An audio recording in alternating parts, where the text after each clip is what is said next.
makes you so sick at heart that you can't take part. You can't even passively take part. Jimmy Dore went on the Tucker Carlson show again just a few days after appearing, and he went on to spread his anti-war message to Fox News viewers. And let's watch what this message is and discuss why it's probably not converting anyone. And in fact, it's just being weaponized for the ulterior message of Tucker Carlson. So let's watch. Why didn't we know this was going to happen? And the people who train the Afghan military, where are they tonight? Jimmy Dore is the host of the Jimmy Dore Show. He joins us. Thank you, Jimmy Dore, for coming on tonight. You got to wonder, 20 years of training the Afghan military by the Pentagon, what did they do with all that time and all that money? Well, it's kind of interesting. I mean, if we just imagine if we weren't in Afghanistan for the last 20 years, the Middle East might be unstable. So, I mean, you remember Trump tried to pull. By the way, this war is bipartisan, right? As right. All wars are. They're very bipartisan right now. The military-industrial complex has a stranglehold on both parties. So Trump was trying to pull us out of this war because it turns out you can't just invade other people's countries, set up a Starbucks and a McDonald's and think they're going to be just like us. We've had fathers and sons, and pretty soon we're going to have grandsons fighting in Afghanistan. So it's a nice way for Americans to make multi-generational memories, I guess. But what happened when Trump tried to pull out, if you remember, Congressman Crowley and Liz Cheney got together, bipartisan, and they put a stop. And they said Trump wouldn't be able to pull out unless he met these certain criteria, which we'll never meet. So they made sure the president, the commander-in-chief, could not pull us out of Afghanistan. But now here is Joe Biden, who claims he's going to pull us out of Afghanistan. So that's so funny because he's really whitewashing what Trump actually did. And what Trump did was a bit sleazy. What he did was he negotiated with the Taliban without inviting the Afghan government. So how do you expect? I mean, if there was ever going to be a solution to this problem, it would have been some kind of power sharing agreement, which ideally would have been negotiated in a position of relative strength between the two parties. Now, at the time when the US was, had a bigger presence in the country, the Taliban was not really making many gains against the Afghan army. So this idea that the Afghan army just suddenly collapsed had definitely had a lot to do with the psychology of the US eventually leaving, but possibly also some more material impacts in the sense of US logistics, which are very important. So those numbers that Joe Biden gave of like 300 well-armed, well-equipped soldiers with an air force, etc., all of that doesn't matter in modern warfare if you don't have logistics. And I have a suspicion that the US provided a lot of the logistical support for that army. So when that goes away, it doesn't matter how big your army is. And in these days, there's very few countries that can sustain military operations for a prolonged period of time. And one of them is the US. And it's precisely because it has the ability to provide all that logistical support. So I suspect that a big reason why the Afghan army just crumbled was because it lost that logistical support. But anyway, that's kind of beside the point. He's whitewashing Trump. He's basically assuming, he wants the listener to think, oh, Trump was really committed to pulling out of Afghanistan, which he had campaigned on, if I recall correctly. So he had 4 years to do that, did this at the very last moment, and set a withdrawal date, which I believe was May 1st, basically left it to his successor. So this was not, and again, a deal which did not include the Afghan government as a party in it. So definitely Biden inherited a mess, and he should have realized that he had a mess in his hands and made amends in some way, which he didn't. So this idea that that Biden was necessarily beholden to this plan is really just an excuse. It's all of these have been excuses to throw the Afghans under the bus. Because Biden returned to the Paris Climate Accords.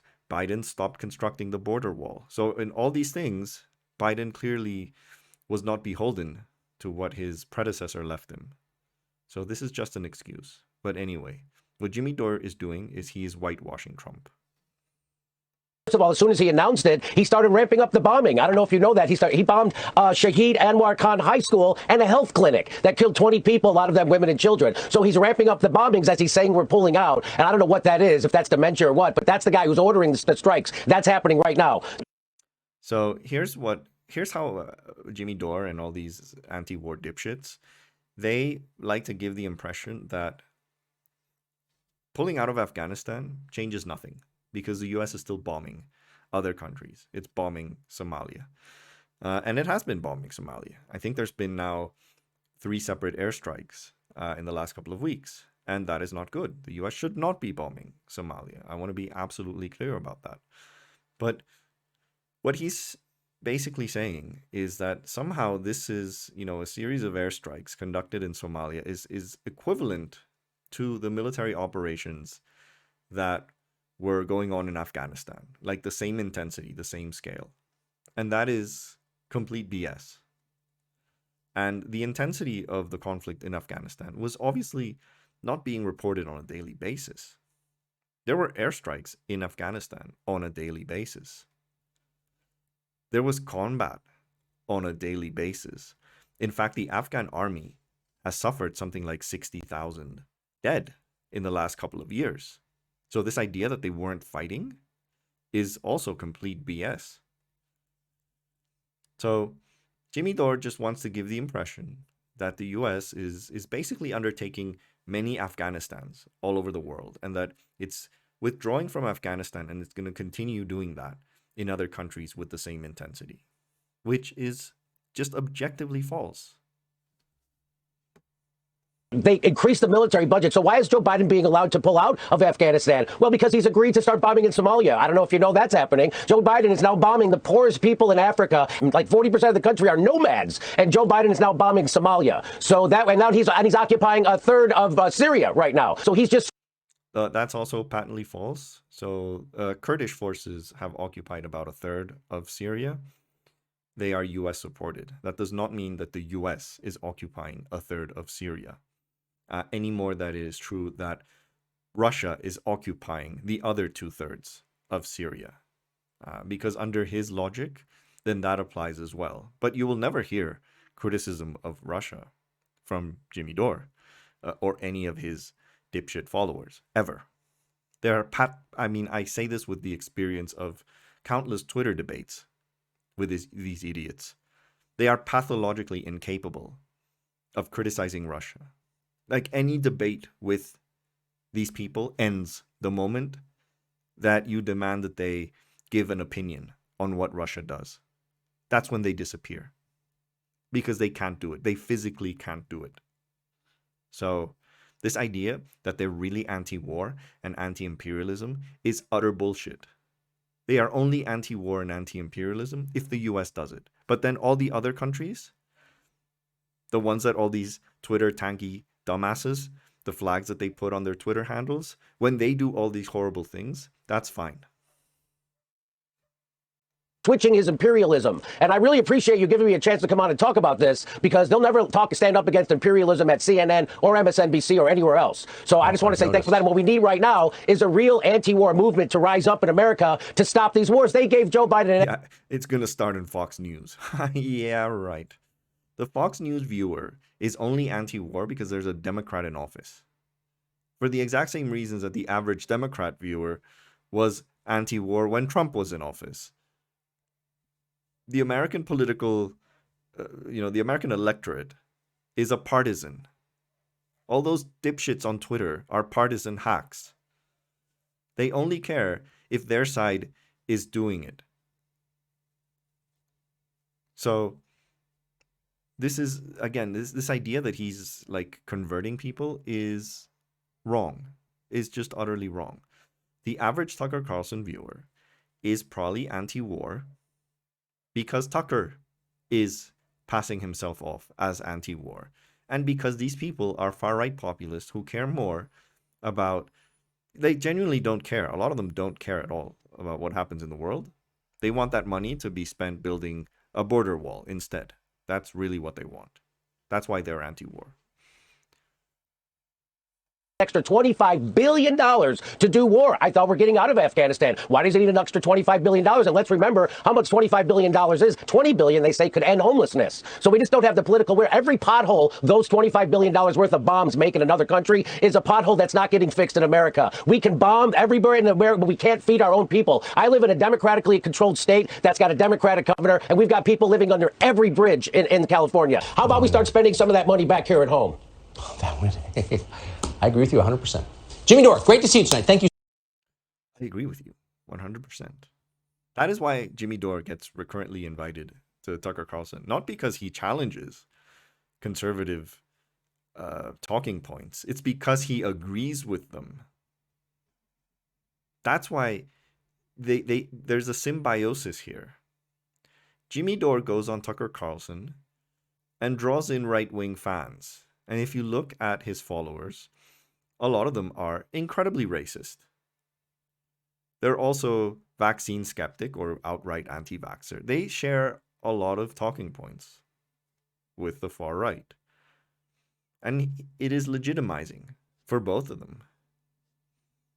For Jimmy Dore, it's part of his kind of right-wing and left-wing populists have more in common than they don't, which is a lie. And for these viewers, these right-wingers, they can basically think, oh, see, like there are, the same lefties that are anti-woke, which is, the Jimmy Dore fan base, who are also kind of anti-vaxxers. Oh, there are like cool leftists. So it legitimizes their positions as well. But the question of this video really is Tucker Carlson really anti-war? Or is his anti-war message used for something else? Well, first, the point on the homeless. Do you genuinely think that Tucker Carlson wants to spend all that money on like social programs at home? Of course he doesn't. Of course he doesn't. This is how Tucker Carlson, when he interviewed Donald Trump a couple of years ago, described homelessness as filth. He describes homeless people pretty much like vermin, which is very much, that's what the Nazis would refer to certain people that they disliked, certain degenerates in society. And he uses the exact same language. I mean, Tucker Carlson is a white supremacist. There is no doubt in my mind. And there should be no doubt in anyone who is half serious about identifying the correct ideology in people. There should be no doubt that Tucker Carlson is a white supremacist. But yeah, that is the language that he uses for homeless people. So he doesn't really care about homeless people at all. Here's his views on military budgets. This is Tucker Carlson's real anti-war message. This is from 2018. Today's budget deal raises defense spending by more than $160 billion over the next 2 years, but apparently we don't have money for a wall or effective immigration enforcement. The deal is like blowing the household budget on guns, but refusing to put a lock on the front door. So that is the message that is why Tucker Carlson brings Jimmy Dore onto his show to give his anti-war message. Because it promotes his subsequent racism, his subsequent anti-immigration. And this is what happened just 2 days later after inviting Jimmy Dore. This is how Tucker Carlson has leveraged the situation in Afghanistan. We'll be Yesterday, to underscore that point, the Biden administration told us that American citizens would not be given priority in the evacuation from Kabul. So our government's official position is that American lives are not more valuable than the lives of foreigners. But you already knew that because you've seen our southern border. The people who made the Afghan occupation possible would like to see a lot more of our southern border, much more unrestrained immigration to the U.S. Bring in the refugees, they're screaming tonight. That's the only lesson they're taking from this debacle. Quote, America must not stand idly by, Mitt Romney tweeted today. The president must urgently rush to defend, rescue, and give and expand asylum. There is no time to spare. There's lots of time to spare as Americans die of fentanyl ODs and millions of foreign nationals whose identities we can't confirm move here. But when it comes to bringing Afghans to our country, there's no time to spare. And Liz Cheney firmly agrees with that. So does her friend Bill Kristol and Nancy Pelosi and Victoria Nuland at the State Department and so many more just like them. These are the architects of the disaster we are watching unfold on television. They should be groveling for our forgiveness, but they're not. Why? Because contrition requires decency. There's no chance. So we're getting it. And if history is any guide, and it's always a guide, we will see many refugees from Afghanistan resettle in our country in coming months, probably in your neighborhood. And over the next decade, that number may swell to the millions. So first we invade, and then we're invaded. It is always the same. We'll be spending a lot more time on that subject in coming. So, do you see how he weaponizes this? This is the anti-war message for Tucker Carlson is not the objective. It is a means through which he promotes his racism, his anti-immigration agenda. That's what he uses it for. Jimmy Dore is a useful idiot for Tucker Carlson. And it's a symbiotic relationship because, like I said, Jimmy Dore gets a lot of his fan base from this same circle. So it boosts his visibility. That's why he's a grifter. It boosts, regardless of what Kyle Kulinski thinks, Jimmy Dore is a grifter because he has gone on record saying that no one should go to Fox News because it legitimizes them. And then he does this on a weekly basis now. Because his previous appearance with Tucker Carlson was, I think, like a week before or 2 weeks before. I made a video of it. And again, does Tucker Carlson care at all at the people that that this anti-war message is supposed to help? Because that's what they always argue. We're anti-war because we care about the people who are being bombed by the U.S. No, this is what Carlson thinks of those people. Iraq is a crappy place filled with a bunch of, semi-literate primitive monkeys. But I just have zero sympathy for them or their culture, a culture where people just don't use toilet paper or forks. And the way they treat women, I agree with you. Their culture is, but you're in their homeland, and you're over there as an American who they hate, and they want nothing more than the Americans off of their soil. So they're not going to play games. They can just shut the fuck up and obey, is my view. How could you salvage Iraq at this point? I don't, it's beyond our control. I mean, if somehow the Iraqis decided to behave like human beings or something, he'd need to say, look, I'm a bigot, okay? I'm a bigot. I don't like Islamic extremists. Like, if you are really heavily into Islam, I'm sorry, I don't care for you that much. And I don't care what that sounds like. You can call me a racist. You can come whatever the fuck you want. And at this juncture, you could say that and not catch a lot of shit for it. You certainly could. I'd vote for you if you said that. White men have, they've contributed some, I would say, like creating civilization and stuff. I think they've done a pretty, I don't know, whatever. Obama would kick your ass playing basketball. Yeah, of course he would. Play basketball? Come on. He's black. Say it. He's a real brother. Hey, do you think? I don't know how black he is. How is he black? For one thing, he has one white parent. I'm not going to go further, but you get the picture. That's the guy that Jimmy Dore goes on to spread his anti-war message, and thinks that he's going to convince someone. He won't. He won't. That this is not an audience that cares at all about anyone. I mean, it's a freaking anti-vax crowd, for Christ's sake. So no one is being convinced. And all he is doing is contributing this narrative to legitimize other views that Tucker Carlson has, other absolutely horrendous views. But he gets more fans, and I guarantee you, a lot of these people are going to end up commenting on this video. But if you liked it, please like, please share. Most importantly, please subscribe. And there will be more anti-Jimmy Dore videos to come.